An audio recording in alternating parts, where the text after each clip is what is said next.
I just wanted to share from me, if you haven't already seen the exhibition upstairs, it ends May the 25th, and there's some of Jimmy's t-shirts up there, the Silence Equals Death t-shirts.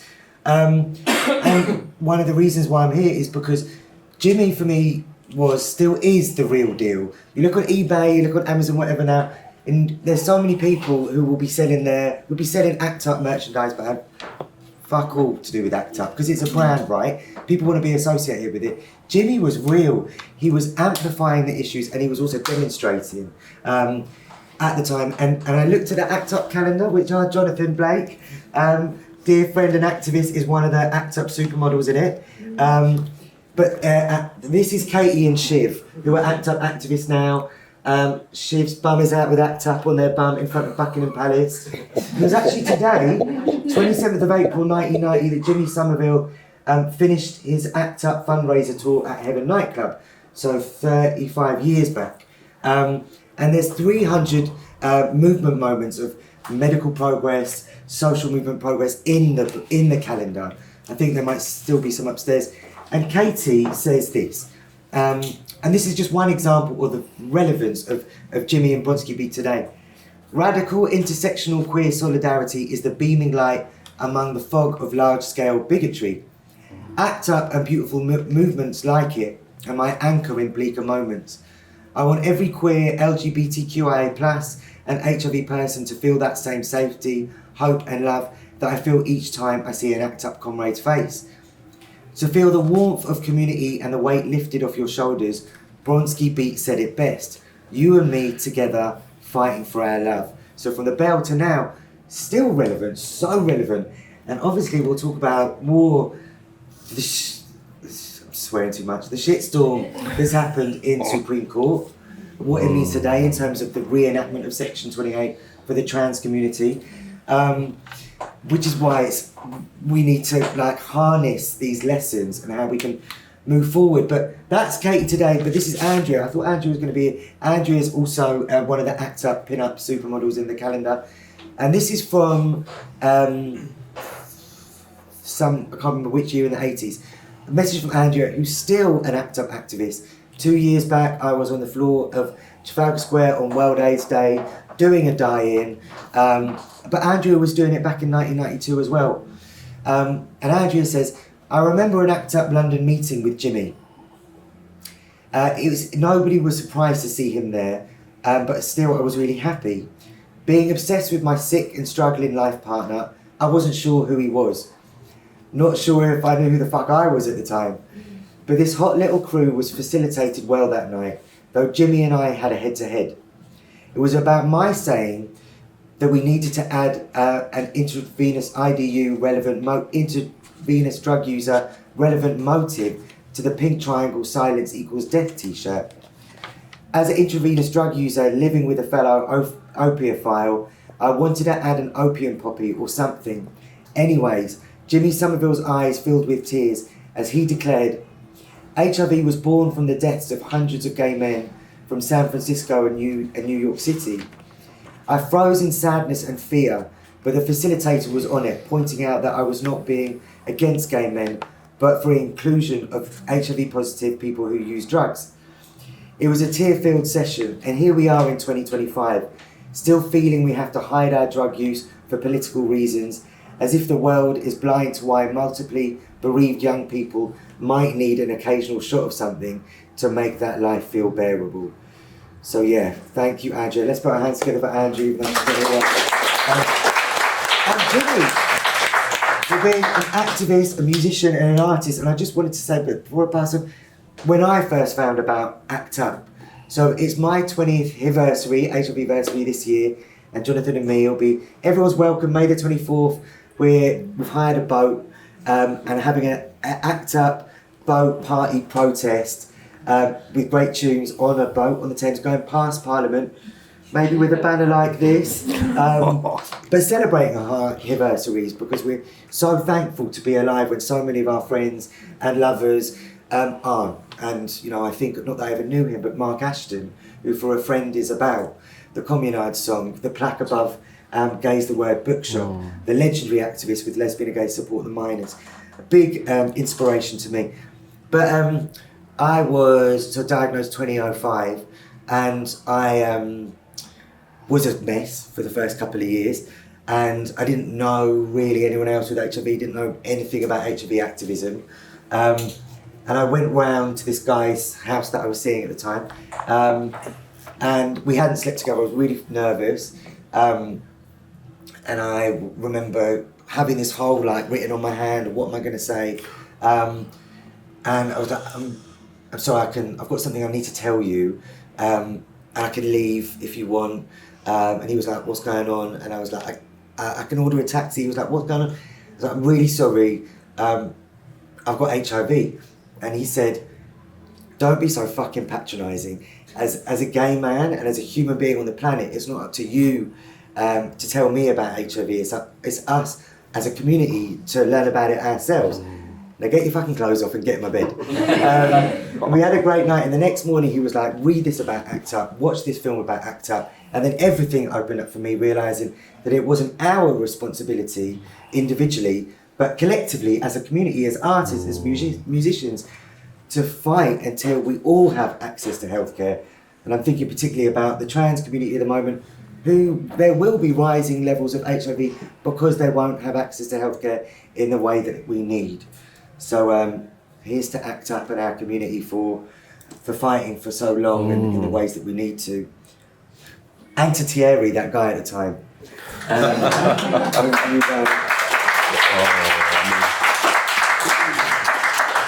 I concur. I mean, it was like, you know, when you'd meet a lover or a boyfriend, and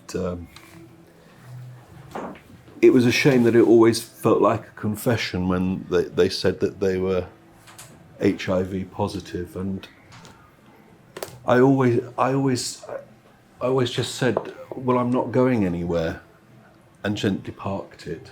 And everybody knew that there were ways to stay safe, and you know, it didn't seem to be a reason not to be with somebody who kind of gave light to your world, you know. And I'm pleased that, you know, I lived when things were getting a little bit more enlightened, thanks to the work of people like Jimmy and ACT UP and all of that. So my job now is to look a little bit at the political context of Bronski Beat and the world that they emerged into. Very different Britain in many, many ways. My starting point is to think about the last years of the Labour government that came to an end in 1979, when there was this winter of discontent. We were kind of managing, this feeling that we were managing a nation in decline. Pay rises were not allowed to be above certain capped levels that came from central government, and of course that wasn't going to work. It caused a clusterfuck of strikes in the private sector and in the public sector, and famously the Prime Minister at the time, Callaghan, came back from abroad and said, crisis, what crisis? And the wheels were set in motion for a new Prime Minister, Margaret Thatcher. And being no fan of Thatcher, one has to recognise that when you are dealing with inflation levels touching 27% in 1978, that was causing strikes because pay could not keep up with that, and there was this cyclical inflation thing. It was hell on earth for those people that lived through that time, and I'd love to hear some testimony from people who lived through that time when I come to the end of this. So Thatcher's battle against inflation meant that she had to raise the exchange rate, which then made our goods more expensive abroad. And she did bring inflation down to 4% within about 4 years at the cost of this kind of universal deindustrialization. And unemployment reached a 50-year high in January 1982. peaking at 12.5% of the working population, no jobs. And where did this hit? This hit predominantly in the inner cities, and very much more of an effect on ethnic minorities. And then we see civil unrest in all of those urban riots like Toxteth and Handsworth and Brixton and Chapeltown, and they're kind of seared into the collective consciousness that actually this was a time when the post-war consensus completely broke down. Politics became very polarised. The Labour Party swung to the left, obviously with Thatcher that swung to the right. And there was an emergent centre party that in all of this called the SDP, where in actual fact those of us who believe that we live in a kind of a uni-party state, which I think we do to one extent, there isn't a fag paper's width of difference between a lot of their policies. At this one moment in history, with nominally 52% of the opinion polls, was a party called the SDP coming up through that. But in great British tradition, of course, it only took the Falklands War and jingoism and patriotism to swing the whole fucking lot back behind Thatcher when we got to the 1983 election. What's interesting is that Bronski beat hit this moment, which roughly equates to Margaret Thatcher's huge majority at the 83 election up until the end of the miners' strike at the beginning of 1985, March 85. And Bronski beat's existence kind of falls right into this place where Britain had never been so polarised. There was also, it's interesting that culturally this was kind of like the end of the period where like the WAG club.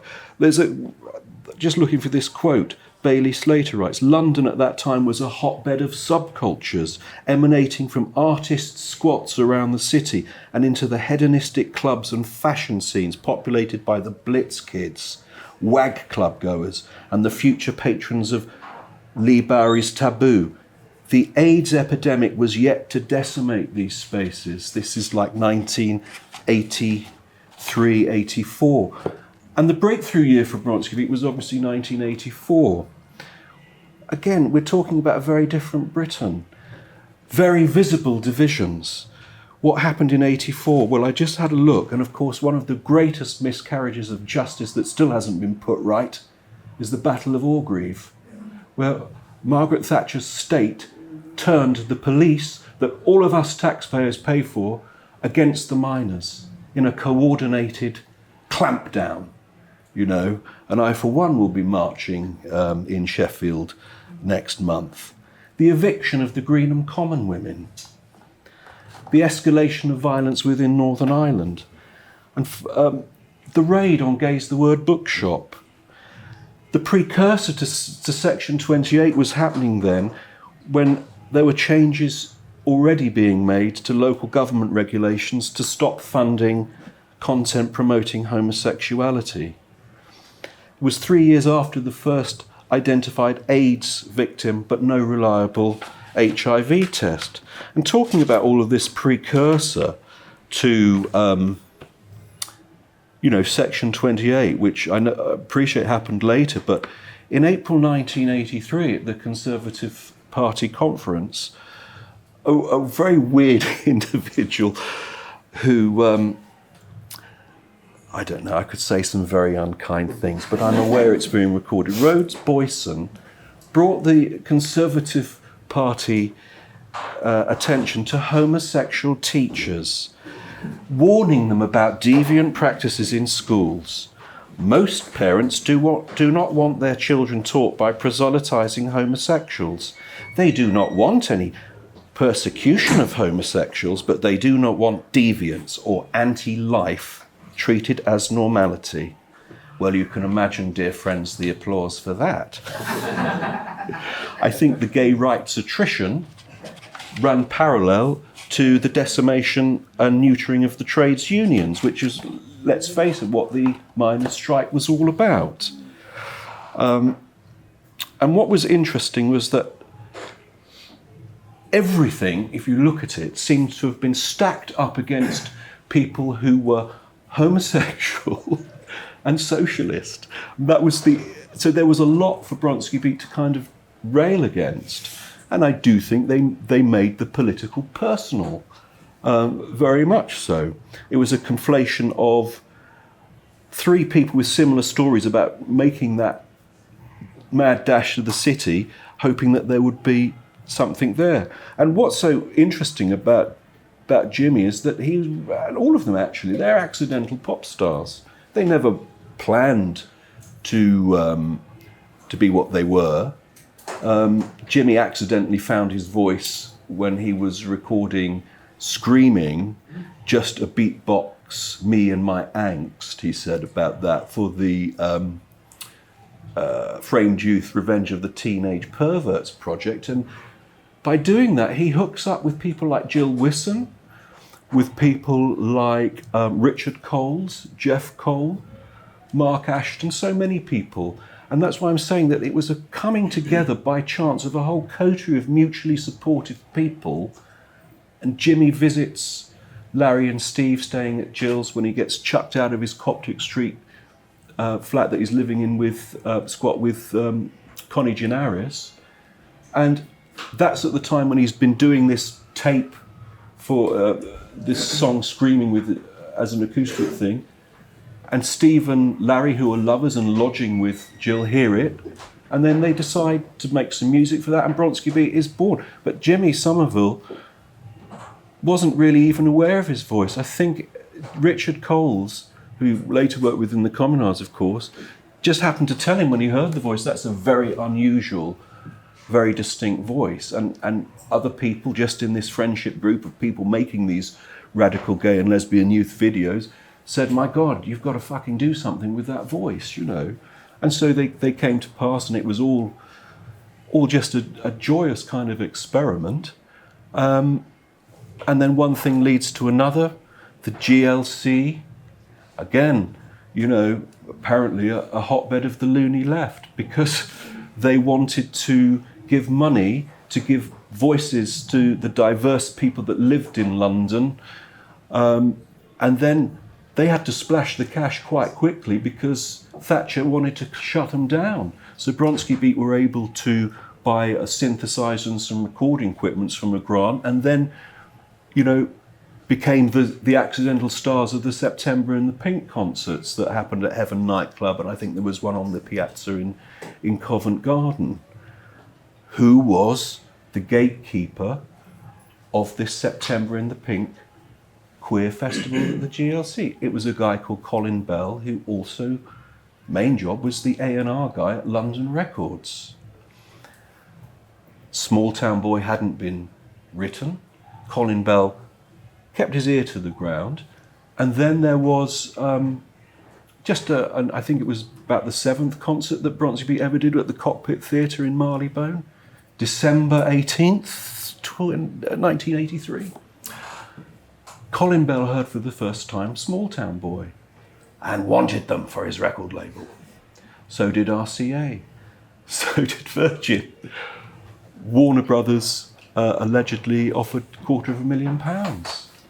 Interestingly, ZTT, Trevor Horn's lot, they wanted to sign him, and they went down, and I think they got the feeling that if they signed to ZTT, they'd be like a Trevor Horn project. And certainly the idea was there, in the same way that Frankie Goes to Hollywood had Relax t-shirts, that one of the ways of launching Bronski Beat could be to have them wearing t-shirts that said puff and queer, which they sort of like turned down. So they eventually signed with London Records because Colin Bell was a homosexual man, and he thought, my God, you know, if we just allow them to be who they are, they might cross over, which for somebody to think like that in 83 was completely bizarre, but they did cross over because it was on the strength of the song. And I'm telling you, if just gay and lesbian people bought Small Town Boy, it would not have been number 3. It would not have been number 1 in the US dance charts. That record crossed over because those of us who maybe aren't gay or whatever. We have empathy, and we can recognise pain. And it's interesting, when I was taught by Noel Grieg from the Gay Sweatshop Theatre, he said to me, "Gay or straight, my darling, the more sincere you are about the nature of human pain, the more universal your appeal will be." Which is true, because it was a hit globally for everybody, and it gave us gay people visibility, and it normalised us, and people could empathise. My God, they've suffered, and so straight people can see that they also suffer, because one of the biggest challenges of human life is when the fledgling leaves the nest, and that is a universal. I want to read a lovely quote from Ian Wade from his book 1984, The Year Pop Went Queer, because it fucking did, And it's like, Jimmy Somerville, Larry Steinbachek and Steve Bronski were effectively 3 Dick Whittingtons of cock fun, fleeing their hometowns towards London in need of excitement and a more tolerant lifestyle. The key thing about Bronski Beat is that they looked like the boys next door. People could relate to them because, well, they looked relatable. Gay acts were predominantly about swish and sauce and femininity, either in the overt butch man drag of cloney macho masculinity or the female adjacent flourish. Bronski Beat looked like your brothers or funny uncles. Sure, there were traits of what was gay signifying. The MA1 jackets, Levi's 501 and Doc Martens are practically a uniform in some areas of the scene. But to all intents and purposes, there was nothing outwardly homosexual. And now I hand over to Dan. Oh, thank you.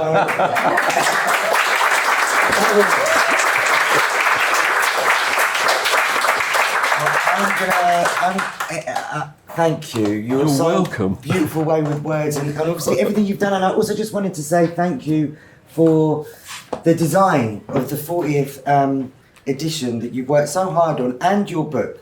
And I'm sure there's so many thoughts and insights. So bear with me. We'll come back to them.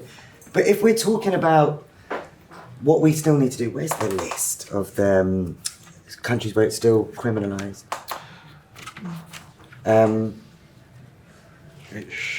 Inside, there's a list of the countries where it's still illegal to be LGBTQIA+. And I think that's such a important continuation of the legacy of Age of Consent album. The European laws regarding minimum age for lawful homosexual relationships between men from 1984 to 2024. The maximum sentences in countries that criminalise homosexuality.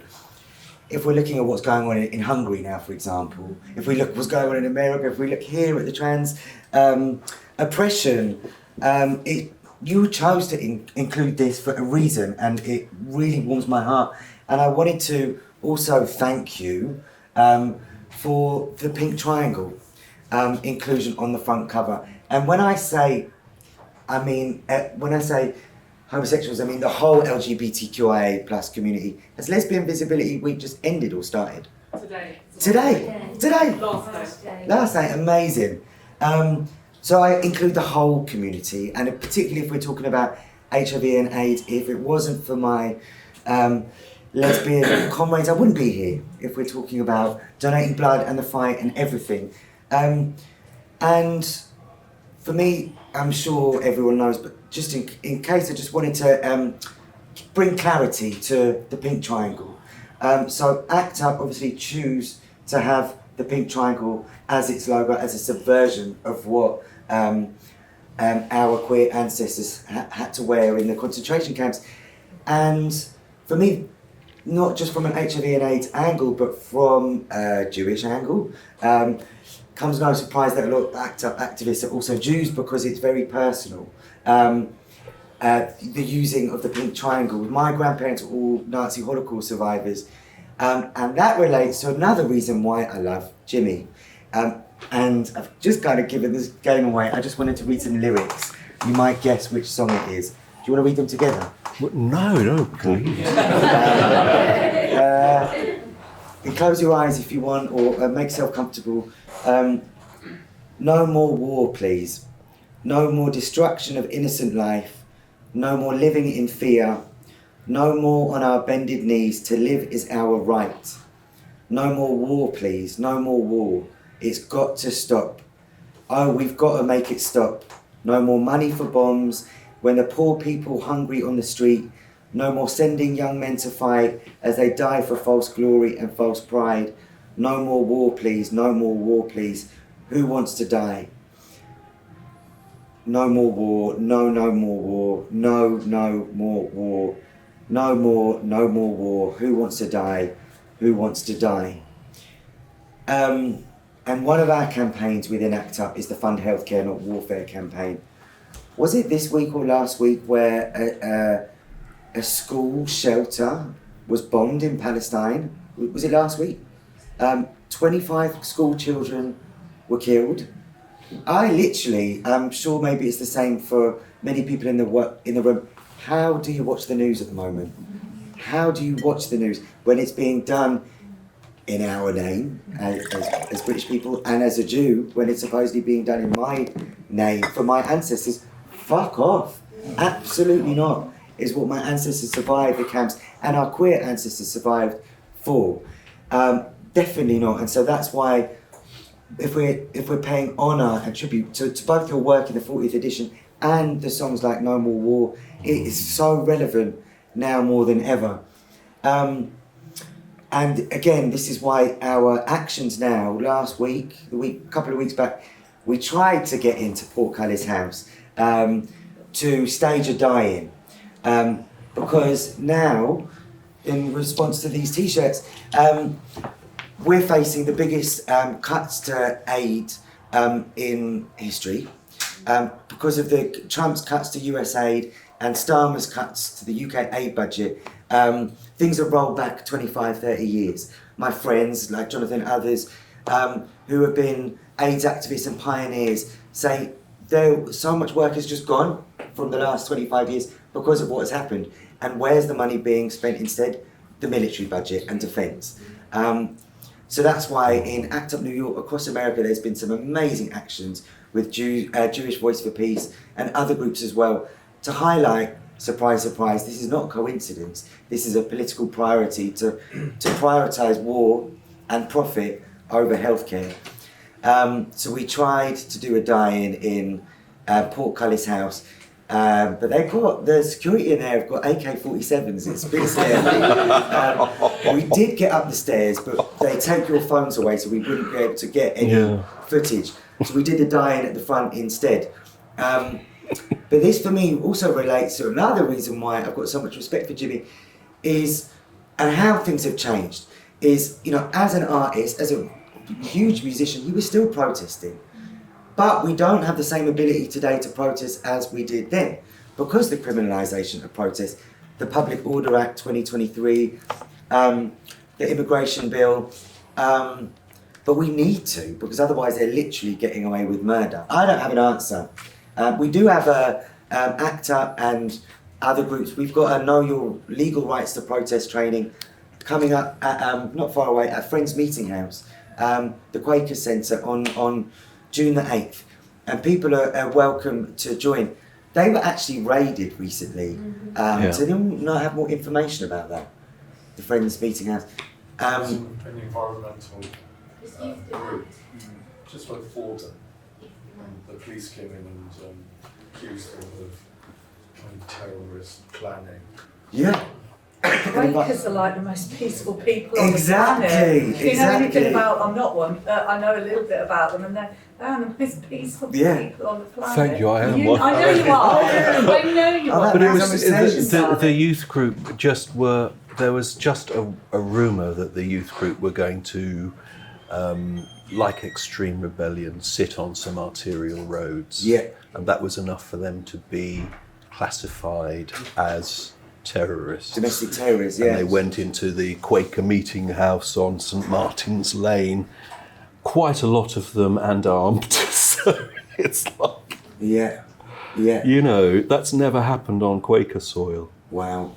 Yeah, you know, and, you know, you can't, I mean, whether it's right or wrong, the way that they do that direct action, what you can't do is ask for permission, dear, because you're never going to be given it, are you? You know? no. Yeah, so, yeah, I just wanted to bring No More War front and centre as well with everything that we're facing, and to centre Palestine as a Jew, as a human, in the struggles that we're facing as artists and activists, to continue doing what we're doing. I know we've chatted a lot. Any questions, any thoughts, any reflections? I'll just interject, because when I was working with Gunter and London Records, I noticed that there had never been an extended version of No More War. And there were some vocals that hadn't been used on the album track.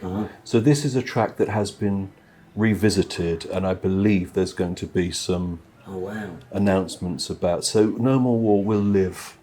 Yeah, that's good to hear. That's good to hear about the new version. Yeah, any thoughts, any questions, or how did hearing No More War make you feel? It's like a prayer, isn't it? Yeah, It's like the best prayer you could ever, you know, if you're going to devote anything to anyone. yeah, Without war, we haven't got any hate. And then it brings it back to amore. yeah, yeah, exactly. Thank you. It does. There's a psalmic quality, isn't there, to a lot of the Bronski beat songs, actually. Small Town Boy particularly, No More War. Yeah. For a friend. Yes. Yeah. Thank you. Yeah, any other thoughts or reflections on the lyrics of No More War?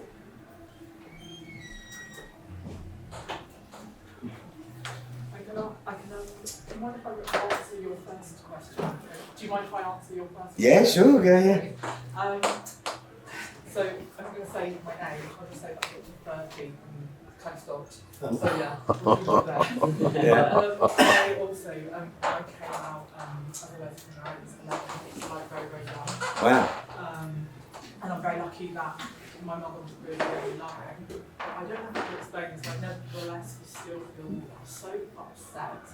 That it's just something that is really, really very upsetting about this. And it's very upsetting because a lot of people are dating, even though they're dating at that time is holding hands. Yeah. You just want to hold hands. You know, you can't do that. It's very difficult to imagine your happiness. Now, this kind of that went on for a little while. And back then, you know, we didn't have internet, and I grew up in a capital state, so we couldn't afford a computer anyway. But every now and then they do like top of the box movies. Yeah. And when I saw Bronski V, and I saw Small Town Boy, I knew what it was about before I'd really taken time to pause and stop and listen to the lyrics. And I'm lucky that my mum said, "Jade, watch this." Wow. I watched this. Yeah. So then fast forward to when I was 14 and I went to my first like LGBT youth group, and I was like literally so scared. And hilariously, I had a little Bacardi freezer in my cupboard. Yeah, I think there's like no alcohol in there. I was like, yeah, I must be drunk, so this will be fine. So I rocked up to this youth group, and I'm 14, and I met Lenny, who he's gay, and probably one of the men next to my uncle who I love the most in my life. But he honestly British Jamaican and from a lower socioeconomic background, and he was a gay traveller. Yeah. And we both just sort of, we didn't know the word intersectionality, but we knew we had other options to be dealing with, if that makes sense. Yeah. So we were all, both of us living these different lives. We had our sort of educational life, our sort of like kind of, I had my black life and he had his sort of traveller life, and he was getting beaten up quite regularly because they suspected his sexuality. And I was like, oh, I'm not telling my like role number, but my Jehovah's Witness family, I'm not telling them. But I'm also going to be like, I'm definitely going to do it at school. And then we sort of, after our youth, we ventured into some gay pubs, which obviously some people might judge. But basically where I'm going with this is like a lot of older gay men were really, really kind to me and really took care of me. And I read a lot about like, oh, this lesbian took me under her wing. That didn't happen. Actually, older gay men were extremely kind to me. Wow. And when I was really, really happy that when I went to Tate Lytton's Isaac Julian exhibition, which was looking at queer black masculinity, Jimmy Somerville was in one of their videos. Yeah. So I feel like his music and his presence, it transcends his era and it transcends his identity, which is really rare for people. Yeah. Yes, yes. Thank you so much